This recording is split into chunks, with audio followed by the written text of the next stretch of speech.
كرنب اللذيذ. الكرنب اللذيذ عسل اللي وعدتكم بيه، قلت لكم بكره هعمل الكرنب.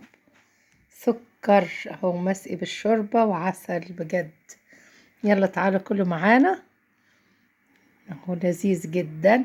وبرضه عاملاه بالخلطه ني في ني، حلو قوي قوي، بتبقى مسكره وجميله جدا. يلا ما تكسريش، قومي اعملي شويه كرنب كده عسل، السخنين والجمال والحلاوه، بنفس الخلطة اللي عملت بيها ورق العنب، نفس الطريقة. يلا مفيش أحلى من كده، عسل والريحة والطعم لذيذ جدا. بالهنا والشفا، جربوه واعملوا الخلطة زي ما بعملها كده، الني في ني، جميلة جدا ومسكرة وحلوة وعسل وصحية.